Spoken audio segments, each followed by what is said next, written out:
Il est presque 6 h du matin, la gare de Lyon-Part-Dieu s'éveille et nous aussi, on va prendre le train pour aller randonner dans la région du Trièves, c'est au sud de Grenoble. Tout ça pour répondre à une question, peut-on vraiment et simplement aller en montagne sans prendre sa voiture? C'est notre focus du jour. 6h16 Grenoble, c'est bon, a priori il est là.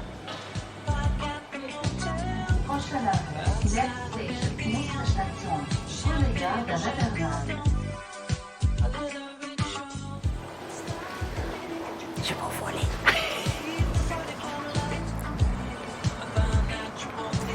Donc on est arrivé à Grenoble après 1h30 de train. On va aller à la gare routière, retrouver les membres de l'association Alpela.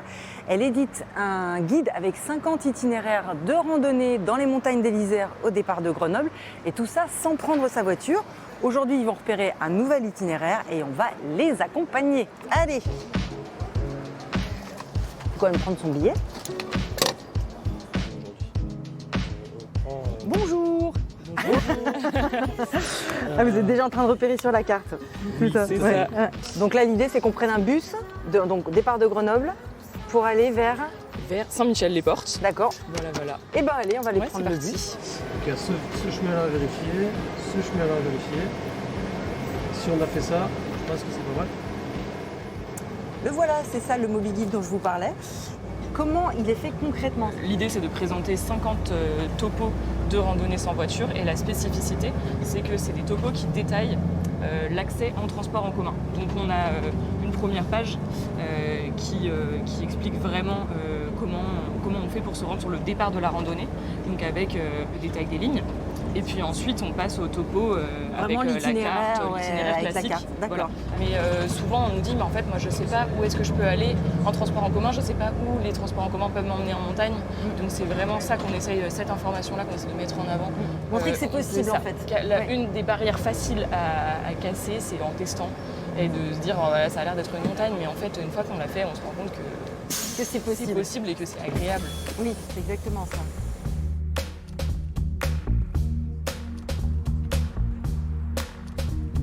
Donc là, cette carte, Lucie, c'est celle des transports. C'est ta base de travail. Ouais. C'est ça. Donc j'ouvre la carte, je regarde un petit peu les endroits qui sont desservis et puis j'essaie d'imaginer des choses à partir des départs. Et nous, on va aller randonner quel secteur? On va aller randonner ici. D'accord. Et c'est parti. Allez.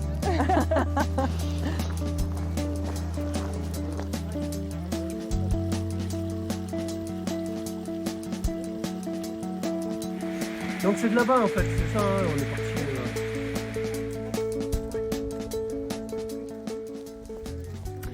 Alors, col de Papavet, 1245 mètres d'altitude, c'était notre destination, c'est ça? C'est ça, c'est Ouais. le point haut de la randonnée d'aujourd'hui. Ouais, donc là, on aurait dû Là, voir. voilà, venez voir ce qu'on aurait dû voir en principe. Ça, c'est le mont Aiguille, voilà. Et ben, il est là, dans les nuages, et on aurait pu le voir, mais on va juste l'imaginer. Et on reviendra une prochaine fois. Ok, c'est beau.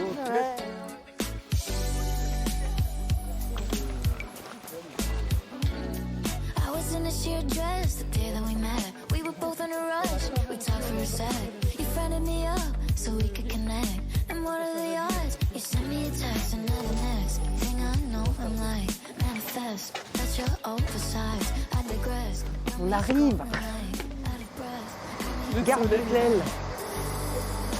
Who's the cute boy with the white jacket and the thick accent? Le bilan de cette journée, Lucie, est-ce qu'on peut dire que c'est un bénéfice pour les gens qui font ça? Qu'est-ce que ça leur apporte finalement? Pour moi, c'est une forme d'alignement, d'éthique de la pratique. C'est aller jusqu'au bout de la démarche et donc vraiment considérer que quand on va en montagne, on part de chez soi pour aller en montagne et en fait, il y a un trajet entre chez soi et le départ de la randonnée. Donc de voir vraiment ça dans son ensemble. En fait, la rando, elle commence quand on ferme la porte de sa maison, de son appartement. C'est ça. C'est un peu ça. Ouais. Non, mais franchement, c'est une belle journée.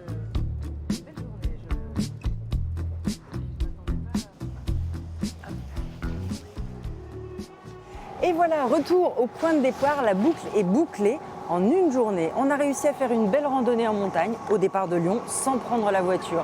Donc oui, c'est possible, pas seulement en Isère, mais dans d'autres massifs français. Renseignez-vous et faites le test et vous verrez, les sommets sont plus beaux quand on les approche en douceur.